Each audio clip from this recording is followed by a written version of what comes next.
बिस्मिल्लाहिर्रहमानिर्रहीम। अस्सलामुअलैकुम। आप देख रहे हैं डीडीपी एनालिटिका।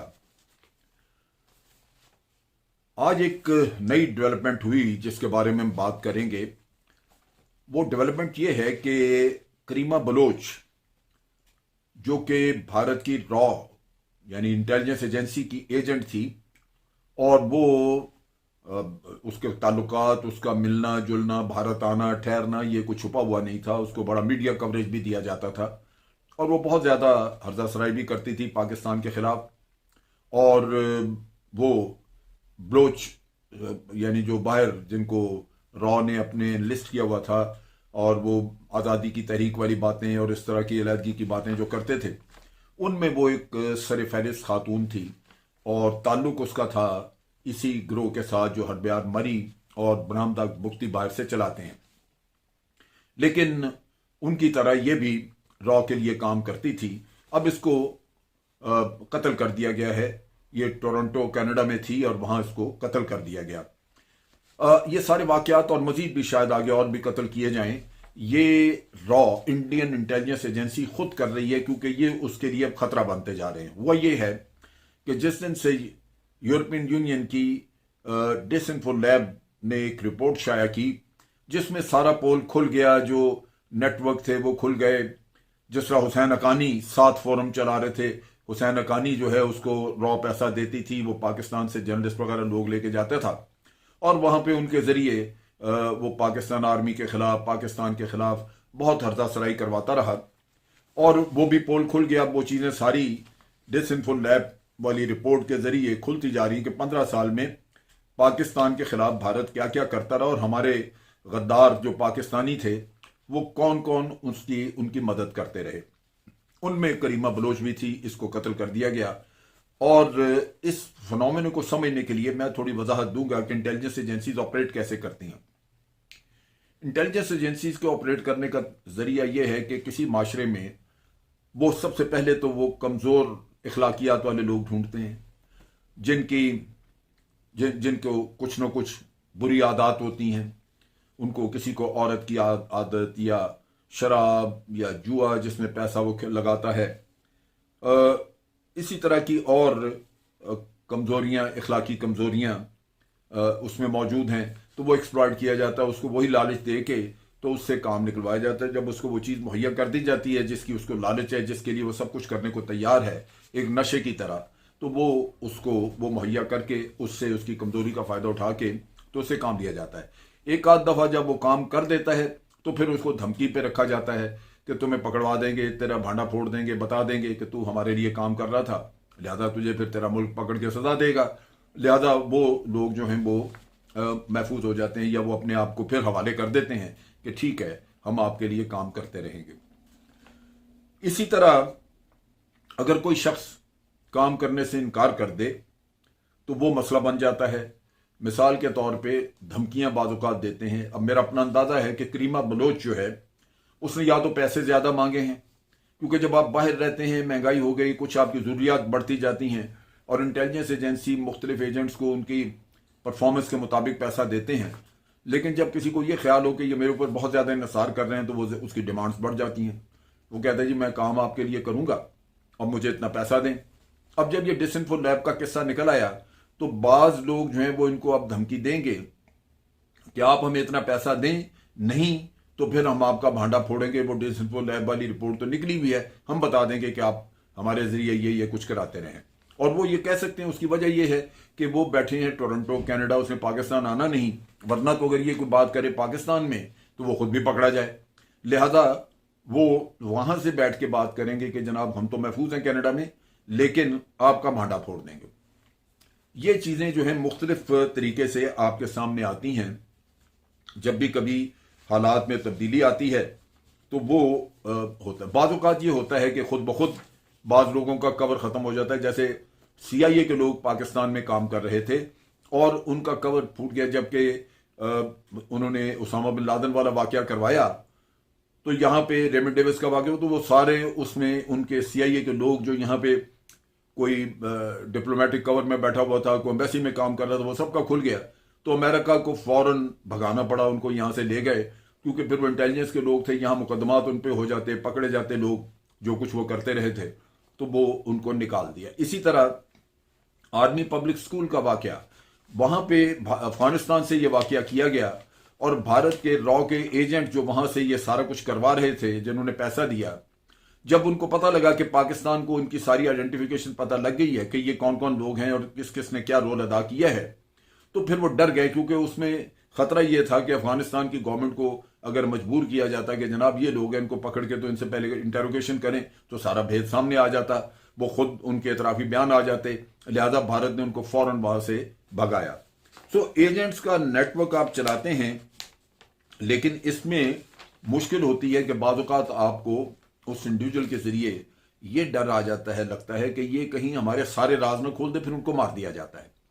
कहीं तो आप पैसे देने बंद कर देते हैं उनका, जैसे अभी अल्ताफ हुसैन पैसे ले रहा था, खुद रॉ ने अनवर भाई के जरिए बयान दिलवाया और उसको जलील कर दिया, क्योंकि अब उसको पैसे नहीं दे रहे थे। ये जिस दिन से अल्ताफ हुसैन नकारा हो गया कि वो पाकिस्तान में कराची में कोई तहरीक नहीं चलवा सकता था, तो वो रॉ के काम का नहीं था, उनको लिए बेकार हो चुका था। अब उसको पैसे नहीं दे रहे थे और ये बेकारी हो गया, तो अल्ताफ हुसैन पैसे मांगता था।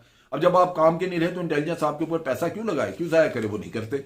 लिहाजा उन्होंने उसका भांडा फोड़ दिया। अब वो अल्ताफ हुसैन एक भिखारी की जिंदगी गुजार रहा है, इबरत का निशान है, क्योंकि अनवर भाई के जरिए उन्होंने ये बात कहलवा दी। वरना अनवर भाई पे कोई मजबूरी नहीं थी, वो तो हमारे हाथ में है ही नहीं, वो तो बाहर बैठे लंदन में, उसको क्या जरूरत थी। लेकिन रॉ ने उससे स्टेटमेंट दिलवा दी कि जनाब ये पैसे लेते रहे रॉ से, लिहाजा इस चीज की वजह से वो पकड़ा गया। एक बड़ा मशहूर वाकया है कि पाकिस्तान का एक पायलट, पीआईए का पायलट, वो अमेरिका सीआईए के लिए काम कर रहा था और वो फ्लाइट लेके जाता था यहां से चाइना जाके उसके जहाज के साथ कुछ कैमरे, कुछ चीजें लगा दी जाती थी और उसको रूट बताया जाता था कि तुम थोड़ा डिटूर लेके तो इस तरह गुजरोगे और वहां पे फोटोग्राफी वगैरह करके तो तुम ये लेके आओगे। अब हुआ ये कि उस जमाने में अभी बांग्लादेश नहीं बना हुआ था, ईस्ट पाकिस्तान वेस्ट पाकिस्तान इकट्ठा था।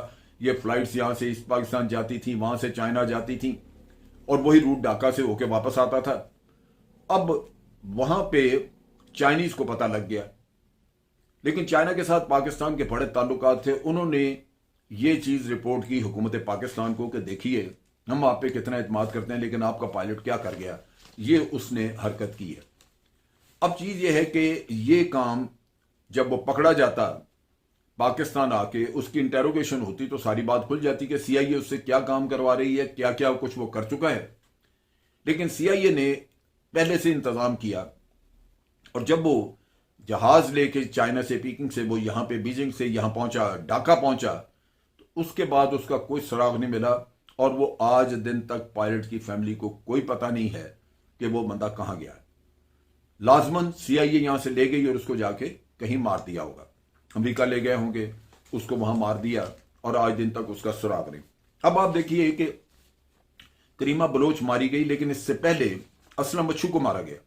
असलम बच्चू वो है जिसने के कराची में चाइनीज कौंसल खाने के ऊपर हमला करवाया, उसकी सारी प्लानिंग की, लेकिन उसका कवर खुल गया क्योंकि वो बाद में उसकी तस्वीरें आ गई कि वो भारत में इनके हॉस्पिटल में इलाज करवा रहा था। वहां भारत में उसकी तस्वीरें मुख्तलिफ जगहों की निकल आई और पता चल गया कि ये भारत के जरिए काम कर रहा है। चुनाचे जब वो अफगानिस्तान आया तो यहां कंधार साइड पे उसको जहां रहने वहने की जगह दी हुई थी, वो एक आइसोलेटेड जगह उसको लेके दी और वहां उस आदमी को उसके घर में ही मार दिया गया। उसका पता ही नहीं, क्योंकि ये इनको पता चल गया कि चूंकि पाकिस्तान को सारा पता लग गया है कि दिल्ली, असलम बच्चू और ये वाकया, तो वो चाइना को भी पता लगता, पाकिस्तान को भी राज खुलता अगर अच्छू हाथ आ जाता तो। लेकिन उसके लिए भारत के लिए यही बेहतर था कि उसको मार दिया जाए। अब बहुत सारे मिसिंग पर्सन जिनका रोज यहां चर्चा हमारे मीडिया वाले अपने मुल्क के खिलाफ काम करने के लिए ये अक्सर बात करते रहते हैं, वो मिसिंग पर्सन ज्यादा है तो वही सारे जो कि अफगानिस्तान में बैठे हैं या कोई जाके ईरान बॉर्डर पे बैठा होगा। लेकिन ये कि वो हमारे लिए तो सुहानेरू मिसिंग पर्सन, वो आके जुर्म भी करें और फिर ये आके तो हमें ये भी सुनना पड़े कि जनाब मिसिंग पर्सन है। अब इनको आहिस्ता आहिस्ता उनमें से जो लोग वापसी का रास्ता सोचेंगे उनको अफगानिस्तान में मार दिया। अभी कल ही एक बुख्ती कबीले के दो लोग, एक उस लड़का और उसका वालिद, दोनों वो दहशतगर्द थे। उन्होंने बुख्ती एरिया में भी मुख्तलिफ जगहों पे बीएलए की तरफ से काफ़ी, बरामदा बुख्ती के टोले में थे, काफ़ी काम किए और रॉ उनको ऑपरेट करवा रही थी। उनको भी 2 दिन पहले अफगानिस्तान में मार दिया गया। मेरा ख्याल है कि वो लोग वापस आना चाह रहे थे, लिहाजा उनको वहीं ख़त्म कर दिया गया। अब यहाँ पे आप देखिए कि डेसिन्फो लैब ने जो तहलका मचाया है, उनकी जो चीज़ें बाहर निकली हैं, इसमें से हुसैन हक्कानी सबसे ज़्यादा नंगा हुआ। उसकी सारी उसका जो 7 फोरम है, उसकी बहुत सारी चीज़ें खुल गई कि वो पैसे लेके चला रहा था और पाकिस्तानी बहुत सारे चेहरे बेनकाब हो गए। ये पाकिस्तान को फ़ायदा हो। लेकिन अब पाकिस्तान चूंकि आगे मजीद तहकीकात करनी चाहता है, तो इस तहकीकात की वजह से आप देखेंगे कि इसी तरह और लोग जो कि जिसका शुबा होगा रॉ को कि ये कहीं हाथ आ जाएंगे या कहीं ये बता देंगे, राज खोल देंगे, उनको आहिस्ता आहिस्ता ख़त्म कर दिया जाएगा। अभी इन हालात में बरामदा बुख्ती और हरबियार मरी का उन पे बड़ा बहुत सारा इन्हिसार था, बहुत पैसे मिल रहे थे। यूरोप में ज़िंदगी बड़ी महंगी है, गुजारनी आसान नहीं, लेकिन स्विट्ज़रलैंड में बरामदा बुख्ती को पैसा मिलता था, इंग्लैंड में हरबियार को मिलता है। वो भी मेरा अंदाज़ा है कि ये भेद खुलने से, या ये बहुत सारी जो इन्होंने सेपरेटिस्ट मूवमेंट बलूचिस्तान में बनाने की कोशिश की हुई थी, उसकी वजह से इन दो को भी अब भिखारी बना दिया जाएगा, क्योंकि इनको पैसे, इंटेलिजेंस एजेंसीज इस तरह पैसा ज़ाया नहीं करती। अगर वो काम करने से इनकार करें या इंटेलिजेंस एजेंसी ने देखा कि ये अब इफेक्टिव नहीं रहे, ये उतने कारआमद नहीं रहे, तो इनको ख़त्म कर दिया जाएगा। और इनका मार देना जो है वो इस लिहाज से बड़ा अच्छा रहेगा, क्योंकि ये लोग ना वतन के हैं ना बाहर के हैं, किसी के वफादार हैं ही नहीं। लिहाजा इनको हमारे हाथों तो कोई सजा मिलनी नहीं, क्योंकि यहाँ पे तो इन्होंने आना नहीं। लेकिन ये बड़ा अच्छा होगा अगर भारत ही इनको एलिमिनेट कर दे। लेकिन ये उन लोगों के लिए एक सबक है जो अपने वतन के साथ बेवफाई करते हैं। उनको जहन में रखना चाहिए कि कभी भी वतन तो फिर उनका वतन है, जो शायद बाजू खोल के उनको ले ले, लेकिन जो गैर है वो उनको कभी अपना बना के नहीं रखेंगे। गैर का जब मतलब हल हो गया आपसे, फिर उसके बाद आप उसके लिए बेकार हैं, फिर आपको वो बिल्कुल आपका मुंह भी देखना नहीं चाहेगा, आपके ऊपर एक पैसा भी जाया करना नहीं चाहेगा। तो आज के लिए इतना ही। अफवाज पाकिस्तान जिंदाबाद, पाकिस्तान पाइंदाबाद।